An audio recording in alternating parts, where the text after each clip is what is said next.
ఎల్లుండి నుంచి 23వ తేదీ నుంచి పిసిసి అధ్యక్షురాలిగా నేను 23 జిల్లాల పార్టీ కార్యకర్తలతో సమావేశం జరుగుతుంది. ఇది 9 రోజుల కార్యక్రమం. 23వ తేదీ నుంచి ఈ నెలంతా జనవరి 31 వరకు జరుగుతుంది. రోజుకు 3 జిల్లాలు చొప్పున ప్రతి జిల్లాకి వచ్చి ఆ జిల్లా కాడర్తో నాయకులతో మాట్లాడడం జరుగుతుంది. జాయినింగ్స్ చేసుకోవడం జరుగుతుంది.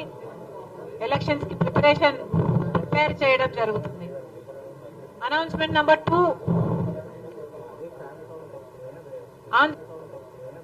ఆంధ్రప్రదేశ్ స్టేట్ ఇన్ఛార్జ్ గా ఉన్న మణికం ఠాగూర్ గారు 24వ తేదీన ఇక్కడ ఈ విజయవాడ ఆఫీస్ నుంచి Congress party contestants, MLA contestants అయినా ఎంపీ కంటెస్టెంట్స్ అయినా ఈ కమింగ్ ఎలక్షన్స్ కోసము అప్లికేషన్స్ తీసుకోవడము మొదలు పెడతారు. ఫస్ట్ రోజు ఆయన ఉంటారు, ఇన్ఛార్జ్ గారు ఉంటారు. ఫస్ట్ కొన్ని అప్లికేషన్లు ఆయనే తీసుకోవడం జరుగుతుంది. So Congress party is officially opening the window for receiving applications for MLA and MP contestants in the 2024 elections. Thank you.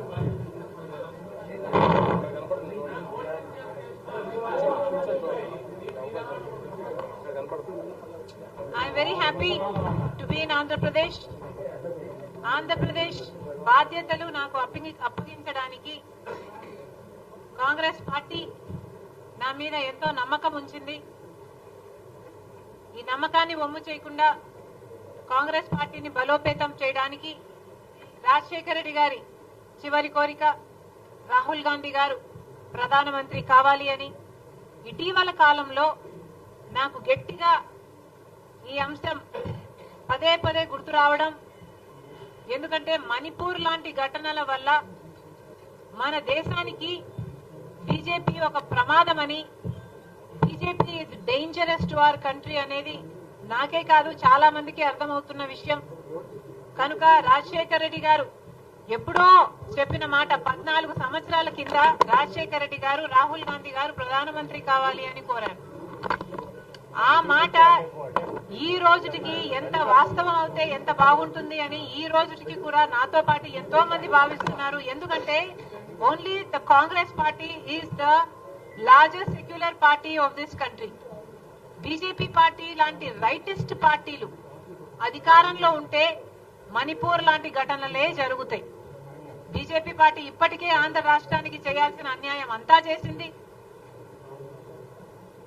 Special status ఇవ్వకపోవడం అయితేనేమి, పోలవరం నెగ్లెక్ట్ చేయడం అయితేనేమి, అమరావతి విషయంలో చిన్న చూపు అయితేనేమి, వైజాగ్ స్టీల్ ప్లాంట్ ప్రైవేటైజేషన్ అయితేనేమి, సంవత్సరానికి 2 కోట్ల ఉద్యోగాలని చెప్పి మోసం చేయటం అయితేనేమి, రైతులకి ఆదాయం రెట్టింపు చేస్తామని చెప్పి రైతులని మోసం చేయడం అయితేనేమి, ఇలా 1 కాదు 2 కాదు అన్ని విషయాలలో బీజేపీ పార్టీ ప్రజలకు, ముఖ్యంగా ఆంధ్ర ప్రజలకు ఇంకా ఎక్కువ అన్యాయం చేసింది. ఎందుకంటే స్పెషల్ స్టేటస్ మనకు వచ్చునుంటే ఆంధ్రప్రదేశ్ నిజంగానే ఎంతో అభివృద్ధి చెందుండేది.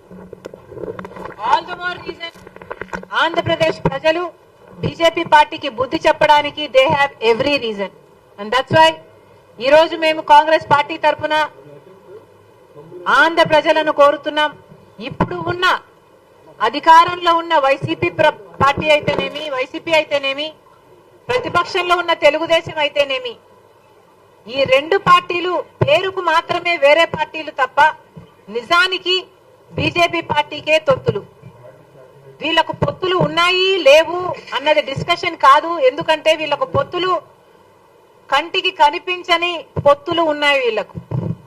వీళ్ళు బీజేపీతో కుమ్మక్కయ్యారు కాబట్టే ప్రతి అంశంలో బీజేపీ పార్టీకి సపోర్ట్ చేస్తున్నారు. వీళ్ళ ఎంపీలు వైసీపీ ఎంపీలు కారు, తెలుగుదేశం పార్టీ ఎంపీలు కారు, వీళ్ళంతా బీజేపీ పార్టీ ఎంపీలు.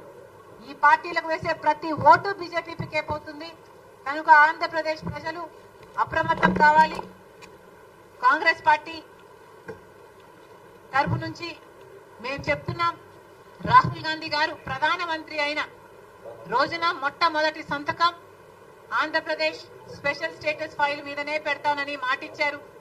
దయచేసి మళ్లీ బీజేపీ ట్రాప్ లో పడకండి. ఈ వైసీపీ అయినా తెలుగుదేశం పార్టీ అయినా వీళ్ళు ట్రాప్ లో అసలే పడొద్దు. ఎందుకంటే వీళ్ళు ప్రజలకు స్వలాభం కోసం ప్రజల ప్రయోజనాలని తాకట్టు పెట్టారు. గత 5 సంవత్సరాలలో ఒక్క విషయంలో కూడా వైసీపీ ఎంపీలు గాని తెలుగుదేశం పార్టీ ఎంపీలు గాని బీజేపీని వ్యతిరేకించింది లేదు. ఎందుకు అని అడుగుతున్నాం. ఆఖరికి మణిపూర్ ఘటనలో కూడా బీజేపీ పార్టీని వ్యతిరేకించలేదు అంటే వీళ్ళకు మాటికి బీజేపీ పార్టీతో పొత్తులున్నాయి. ప్రత్యక్షంగానో పరోక్షంగానో ఏదో రకంగానో బీజేపీ పార్టీ కోసమే ఈ 2 పార్టీలు పనిచేస్తున్నాయి. కాబట్టి ఆంధ్ర రాష్ట్ర ప్రజలు అప్రమత్తంగా ఉండాలి.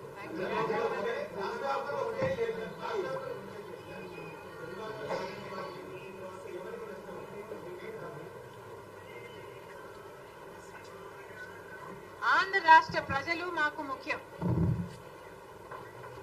ఆంధ్ర రాష్ట్ర ప్రజల కోసమే ఈరోజు కాంగ్రెస్ పార్టీ ఇంత పెద్ద కమిట్మెంట్ చేత ఏపీకి స్పెషల్ స్టేటస్ రావాలని రాహుల్ గాంధీ మనసులో ఎంత నాటుకుపోకపోతే మొదటి సంతకం అది పెడతాను అని మాటిచ్చాడు. కనుక కాంగ్రెస్ పార్టీ బలపడితేనే, కాంగ్రెస్ పార్టీ స్ట్రెంథెన్ అయితేనే ఇది సాధ్యమవుతుంది. ఈ దిశలో ఏ పార్టీకి కీడు జరుగుతుంది అని నన్ను అడగడం కంటే ప్రజలను అడిగితే ప్రజలు సమాధానం చెప్తారు.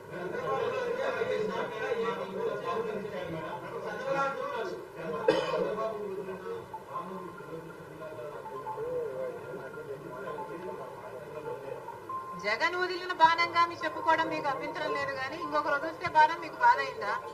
నేను ఎవరు వదిలిన బాణం కాదు. I'm an individual. Just because I'm a women, don't talk cheaply about me. A woman is capable of deciding for herself. I have made a conscious choice to work for the Congress party because Rajshekar Reddy gari final dream was to make Rahul Gandhi the Prime Minister. అసలు నిజానికి రాహుల్ గాంధీ ప్రధానమంత్రి కావాలి అని మొట్టమొదట ఆలోచన చేసి కోరిందే రాజశేఖర్ రెడ్డి గారు. That's why I'm here.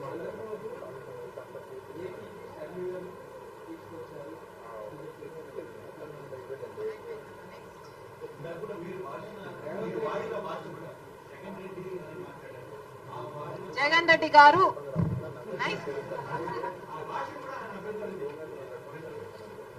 Jagan Reddy గారుకు కూడా అభ్యంతరం ఉందా?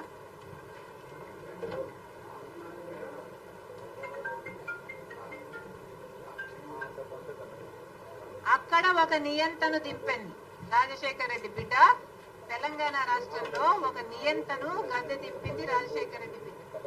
ఈ రోజు రాజశేఖర్ రెడ్డి బిడ్డ తెలంగాణలో పాదయాత్ర చేసింది కాబట్టి, ప్రతి నియోజకవర్గంలో తిరిగింది కాబట్టి, ప్రతి నియోజకవర్గంలో ప్రజా వ్యతిరేక తీరుని ఎండగట్టింది కాబట్టి, అక్కడ అంత యాంటీ ఇన్కంపెన్సీ క్రియేట్ అయింది కాబట్టి ఈ రోజు ప్రజలు కాంగ్రెస్ వైపు చూశారు.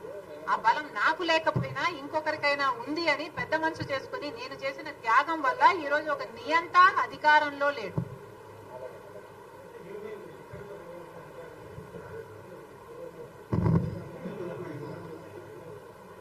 నిజానికి రీజనల్ పార్టీస్ కు చెందిన నాయకులు అధికారం లేకొస్తే నియంత్రణే అవుతారని చరిత్ర పదే పదే చెప్తుంది.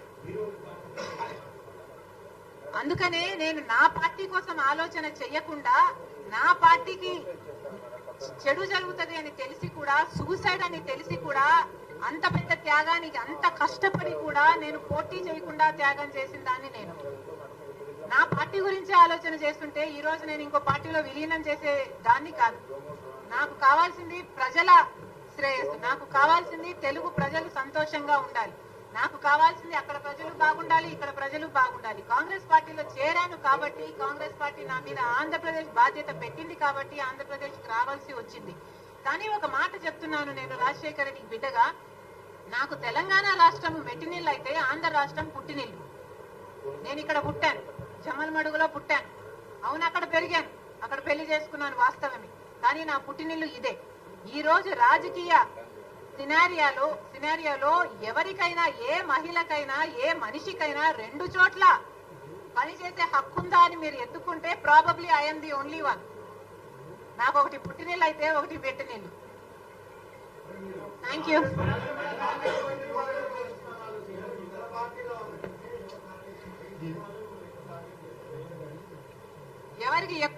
ఉంటే వాళ్ళు ఎక్కువ టార్గెట్ చేస్తారు. ఇందులో విచిత్రం ఏముంది? కాంగ్రెస్ పార్టీ మొత్తం 175 సీట్స్ లో కంటెస్ట్ చేస్తుంది. మొత్తం అన్ని ఎంపీ సీట్స్ లో కూడా కంటెస్ట్ చేస్తుంది. ఈ అప్లికేషన్స్ ఓపెన్ కావడం 24వ తేదీ. మణికం ఠాగూర్ గారు ఫస్ట్ అప్లికేషన్ 24వ తేదీ తీసుకోవడం జరుగుతుంది. Thank you.